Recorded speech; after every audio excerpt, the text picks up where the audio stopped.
আসসালামু আলাইকুম প্রিয় দর্শক, অন্য মঞ্চের আজকের আলোচনায় আমাদের সঙ্গে আমন্ত্রিত অতিথি হিসেবে আছেন 28শে ফেব্রুয়ারি তেহরানের আকাশ তখন ভোরের প্রথম আলোর জন্য প্রস্তুতি নিচ্ছিল। এমন সময় কয়েক দশকের ছায়াযুদ্ধ এবং ভূ রাজনৈতিক উত্তেজনার অবসান ঘটিয়ে মধ্যপ্রাচ্য এক নজিরবিহীন সরাসরি যুদ্ধের সাক্ষী হয়। মার্কিন যুক্তরাষ্ট্র এবং ইসরায়েল যৌথভাবে ইরানের উপর শুরু করে এক বিশাল সামরিক অভিযান, যার কোড নেম দেওয়া হয় অপারেশন এপিক ফিউরি।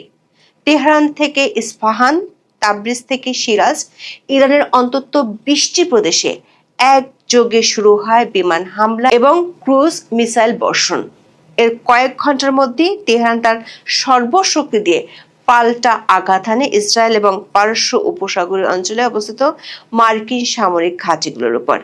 এই সংঘাত কেবল দুটি দেশের মধ্যে সীমাবদ্ধ থাকেনি, এটি মুহূর্তের মধ্যে বাহরাইন, কাতার, সংযুক্ত আরব আমিরাত, কুয়েত এবং জর্ডানের আকাশ সীমাকেও রণক্ষেত্রে পরিণত করেছে। ইরানের পাশে নেই আরব দেশগুলো। চীন, রাশিয়ার মতো দীর্ঘদিনের মিত্ররা দায় সারছে শুধু বিবৃতি দিয়ে। ডোনাল্ড ট্রাম্প সরাসরি খামেনি রেজিম উৎখাতের ঘোষণা দিয়েছেন। মধ্যপ্রাচ্য এবং আরব অঞ্চলে গত কয়েক বছরের নানান সমীকরণে একলা হয়ে পড়া ইরানি শাসক গোষ্ঠীর সামনে এখন অপশন খুবই সামান্য। সেই সঙ্গে দেশের অভ্যন্তরে রেজিম বিরোধী ব্যাপক জনক্ষোভ পরিস্থিতি আরো জটিল করে তুলেছে। বিশ্লেষকরা আশঙ্কা করছেন, কয়েক মাস ধরে ইরানকে ঘিরে যুক্তরাষ্ট্রের বিলিয়ন ডলারের রণসজ্জা শেষ পরিণত হয়তো ঘটবে আয়াতুল্লাহ আল খামেনির পতনের মধ্য দিয়ে। তার জায়গায় আসবেন পশ্চিমা বিশ্বের মনোনীত কোনো শাসক। প্রশ্ন হলো, এই সমীকরণে কি বদলে যাচ্ছে মধ্যপ্রাচ্য তথা বিশ্ব রাজনীতি? মধ্যপ্রাচ্যের গত এক দশকের ঘটনা প্রবাহ পর্যবেক্ষণ করলে দেখা যায়, আজকের এই দিনটি কেবল একটি যুদ্ধের শুরু নয়, বরং এটি সমগ্র মধ্যপ্রাচ্যের মানচিত্র এবং ক্ষমতার ভারসাম্য পুনর্নির্ধারণের একটি মহালগ্ন। বিস্তারিত জানতে চলুন যাওয়া যাক বিশ্লেষণে।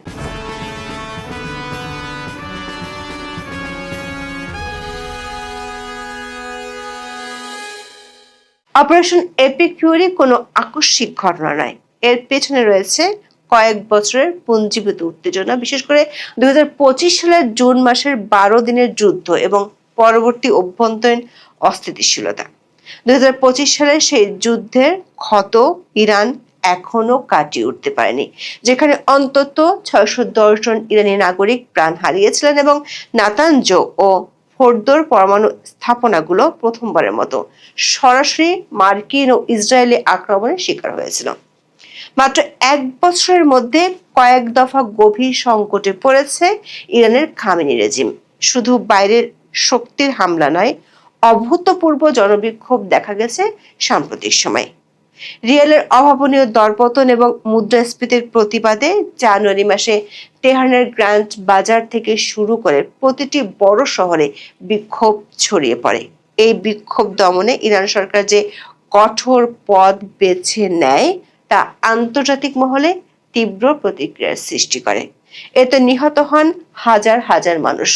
কয়েকটি মানবাধিকার সংস্থার হিসাবে প্রাণহানির সংখ্যা 30,000-এরও বেশি। মার্কিন প্রেসিডেন্ট ডোনাল্ড ট্রাম্প এই হত্যাকাণ্ডকে রেড লাইন বা চূড়ান্ত সীমা হিসেবে ঘোষণা করেছিলেন। বিশ্লেষকদের মতে, ইরানের এই অভ্যন্তরীণ দুর্বলতা এবং জনগণের সাথে সরকারের তৈরি হওয়া বিশাল দূরত্বকেই মার্কিন প্রশাসন ও ইসরায়েল তাদের লক্ষ্য অর্জনের সুবর্ণ সুযোগ হিসেবে গ্রহণ করেছে।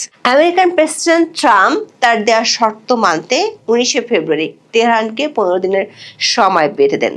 আক্রমণের ঠিক দুদিন আগে 26শে ফেব্রুয়ারি জেনেভায় ওমানের মধ্যস্থতায় ইরান ও মার্কিন যুক্তরাষ্ট্রের মধ্যে পরমাণু কর্মসূচি নিয়ে এক গোপন আলোচনা কোনো চুক্তি ছাড়াই শেষ হয়।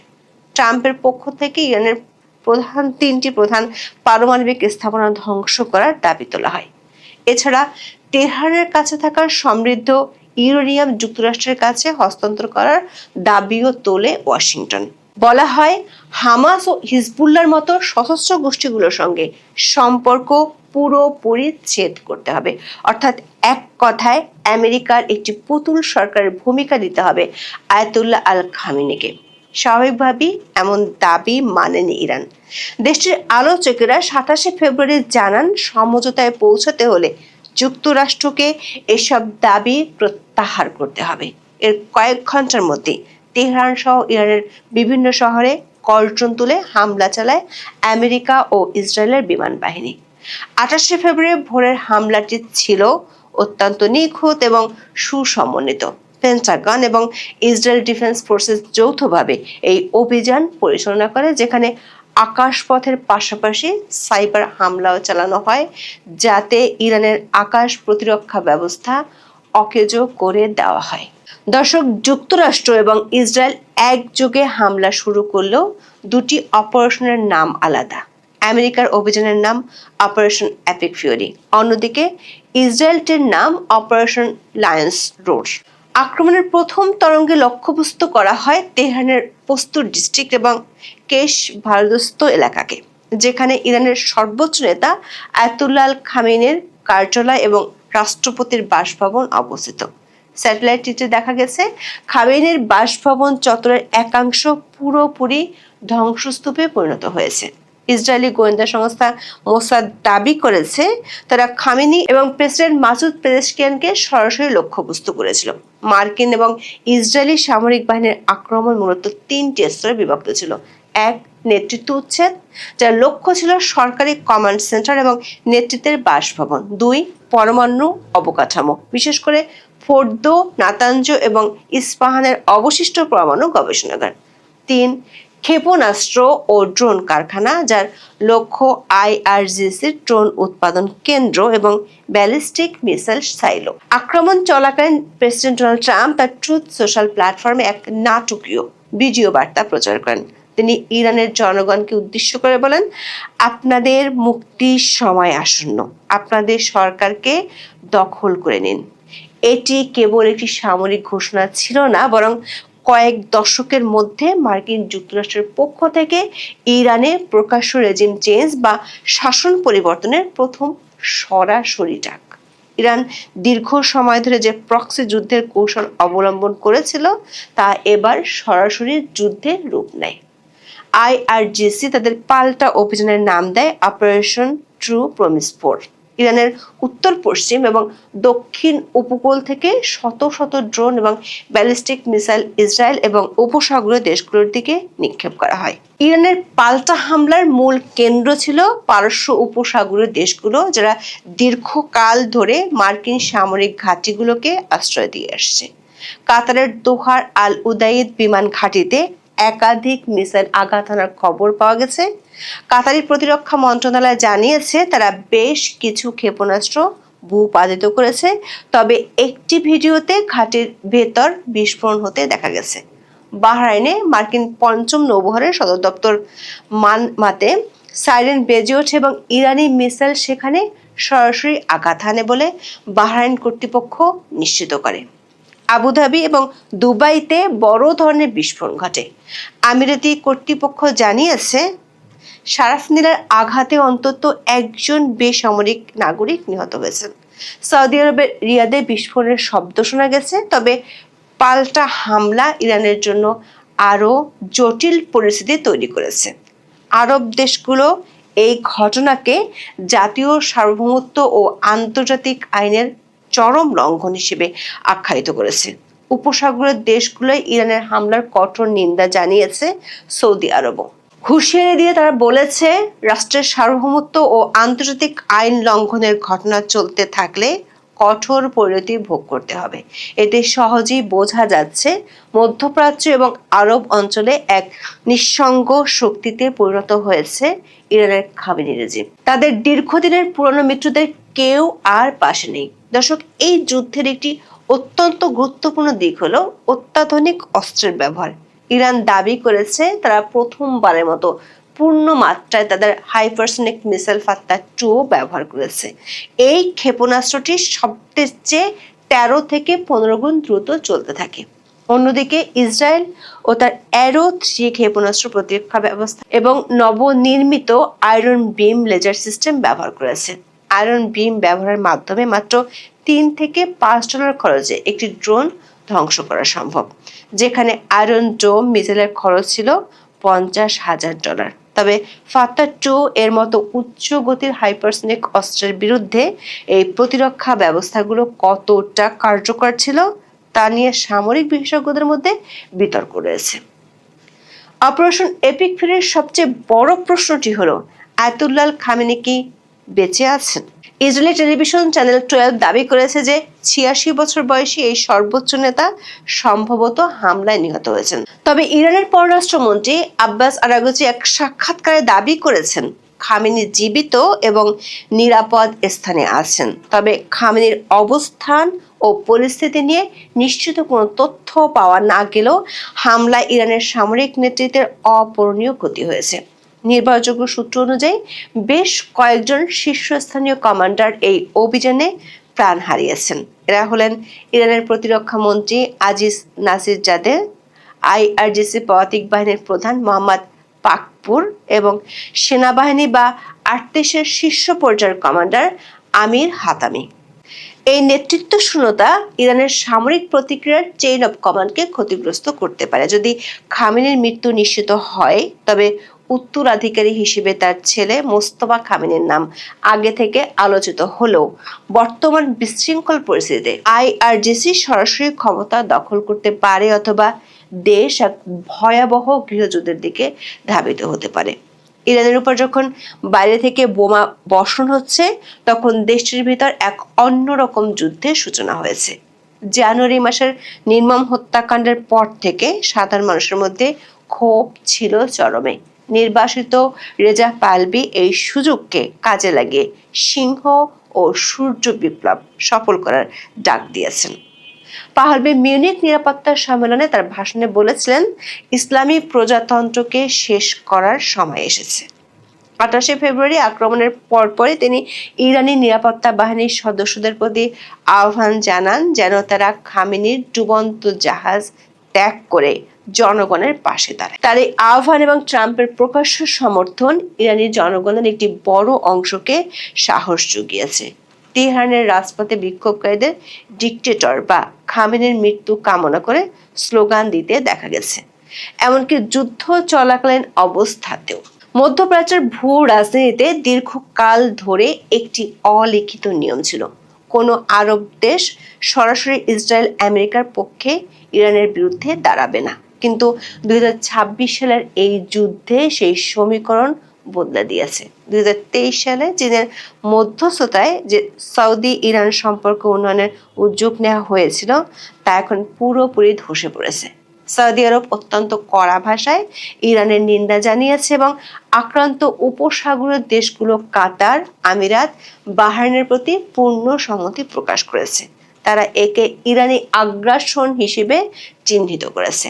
বাহরাইন এবং আমিরাত সাফ জানিয়ে দিয়েছে তাদের ভূখণ্ডে ইরানের হামলার জবাব দেওয়ার পূর্ণ অধিকার তাদের রয়েছে। এই আঞ্চলিক জোট ইরানকে একটি বিচ্ছিন্নতার অক্ষে বা এক্সিস অফ আইসোলেশনে বন্দী করে ফেলেছে, যেখানে ইরান আশা করেছিল ইসরায়েলি আক্রমণের মুখে তারা মুসলিম বিশ্বের সহানুভূতি পাবে। সেখানে বাস্তবতা হলো আরব দেশগুলোই এখন ইরানের শাসনের পরিবর্তন চাইছে। দর্শক, মধ্যপ্রাচ্যের যে কোনো সংঘাতের প্রথম শিকার হয় বিশ্ব অর্থনীতি। 28 ফেব্রুয়ারি সংঘাত শুরুর কয়েক ঘন্টার মধ্যেই ব্রেন্ট ক্রুড অয়েলের দাম ব্যারেল প্রতি $73 উঠে যায়। বিশেষজ্ঞরা সতর্ক করেছেন, এটি কেবল শুরু। যদি ইরান তার চিরাচরিত হুমকি অনুযায়ী হরমুজ প্রণালী বন্ধ করে দেয়, তবে বিশ্বে তেলের বাজার এক মহাপ্রলয়ের সম্মুখীন হবে। ইরান যদি মাত্র একদিনের জন্য এই প্রণালী বন্ধ করে, তবে তেলের দাম $120 থেকে $150 পৌঁছাতে পারে। এছাড়া যুদ্ধের কারণে বিমা খরচ এবং ট্যাঙ্কার পরিচালনার খরচ আকাশচুম্বী হবে, যা প্রতিটি পণ্য ও সেবার দাম বাড়িয়ে দেবে। সৌদি আরব এবং আমিরাতের পাইপলাইনগুলো কিছুটা তেল বাইরে পাঠাতে পারলেও তারা হরমুজের বিকল্প হওয়ার জন্য যথেষ্ট নয়। ইরান দীর্ঘকাল ধরে রাশিয়া এবং চীনের সাথে তার কৌশলগত সম্পর্ককে ঢাল হিসেবে ব্যবহার করে এসেছে, কিন্তু অপারেশন এপিক ফিউরি শুরুর পর দেখা যাচ্ছে মস্কো এবং বেইজিং অনেকটা সতর্ক অবস্থান নিয়েছে। রাশিয়া বর্তমানে ইউক্রেন যুদ্ধের কারণে নিজে সংকটে রয়েছে। যদিও তারা ইরানকে অত্যাধুনিক আকাশ প্রতিরক্ষা প্রযুক্তিতে সহায়তা করেছে, তবে বর্তমানে সরাসরি যুদ্ধে তারা মার্কিন যুক্তরাষ্ট্রের সাথে সরাসরি সংঘাতে জড়ানোর কোনো আগ্রহ দেখায়নি। চীন ইরানের তেলের সবচেয়ে বড় ক্রেতা হলেও তারা তাদের মধ্যপ্রাচ্যের বিনিয়োগ এবং বিশ্ব অর্থনীতিকে অস্থিতিশীল করতে চায় না। ওয়াল স্ট্রিট জার্নালের বিশ্লেষণে বলা হয়েছে, রাশিয়া ও চীনের কাছে ইরানের গুরুত্ব কেবল একটি ভূ রাজনৈতিক গুটি হিসেবে, কিন্তু তারা ইরানের জন্য যুদ্ধে যাওয়ার কোনো প্রতিশ্রুতি দেয়নি। প্রশ্ন হলো, কি হবে এই সংঘাতের পরিণতি? অপারেশন এপিক ফিউরি বা ট্রু প্রমিস 4 এর মাধ্যমে মধ্যপ্রাচ্য পয়েন্ট অফ নো রিটার্ন বা ফেরার পথহীন মোহনায় দাঁড়িয়েছে। এই সংঘাতের পরিণতি নিয়ে 3টি সম্ভাব্য দৃশ্যপট কল্পনা করা যায়। প্রথমত, শাসন পরিবর্তন এবং গণতান্ত্রিক উত্তরণ। যদি খামেনির মৃত্যু নিশ্চিত হয় এবং আইআরজিসির উপর হামলা অব্যাহত থাকে, তবে অভ্যন্তরীণ বিদ্রোহের মাধ্যমে ইরানের বর্তমান শাসনের পতন ঘটতে পারে। রেজা পাহলভির নেতৃত্বে একটি অন্তর্বর্তীকালীন সরকার গঠন হতে পারে, যা মধ্যপ্রাচ্যের দীর্ঘদিনের শিয়া সুন্নি দ্বন্দ্বের অবসান ঘটাতে সক্ষম হবে। দ্বিতীয়ত, আঞ্চলিক মহাযুদ্ধ বাঁধতে পারে। ইরান যদি তার সর্বশক্তি দিয়ে এবং লেবাননের হিজবুল্লাহ ও ইয়েমেনের হুথিদের ব্যবহার করে পূর্ণ মাত্রায় যুদ্ধ চালিয়ে যায়, তবে এটি কেবল মধ্যপ্রাচ্য নয়, বরং বৈশ্বিক শক্তিসমূহকেও টেনে আনতে পারে। সেক্ষেত্রে বিশ্ব অর্থনীতি এক দীর্ঘস্থায়ী মন্দার কবলে পড়বে। সবশেষ, ইসরায়েল আমেরিকার কৌশলগত বিজয় ও পিছু হটা। মার্কিন যুক্তরাষ্ট্র যদি ইরানের পরমাণু অবকাঠামো এবং নেতৃত্বের মূল অংশ ধ্বংস করতে সক্ষম হয়, তবে তারা শাসনের সম্পূর্ণ পরিবর্তন না ঘটেও এক পর্যায়ে পিছু হটতে পারে। তবে ট্রাম্পের ম্যাক্সিমাম প্রেসার 2.0 নীতি অনুযায়ী তারা এবার ইরানের শাসনের পরিবর্তন না হওয়া পর্যন্ত শান্ত হবে না বলেই মনে হচ্ছে। দর্শক, আমাদের বিশ্লেষণ হলো 2026 সালের এই 28শে ফেব্রুয়ারি মধ্যপ্রাচ্যের জন্য একটি নতুন শূন্য বছর। যে ইসলামী প্রজাতন্ত্র 1979 সালে এক বিপ্লবের মাধ্যমে জন্ম নিয়েছিল, 2026 সালের এই মহাপ্রলয় হয়তো তার পরিসমাপ্তির বার্তা বহন করছে। তবে পরিবর্তনের মূল ইরান এবং সমগ্র বিশ্বকে কতটুকু দিতে হবে তা নির্ভর করছে সামনের দিনগুলোতে তেহরান এবং ওয়াশিংটনের পরবর্তী পদক্ষেপের উপর।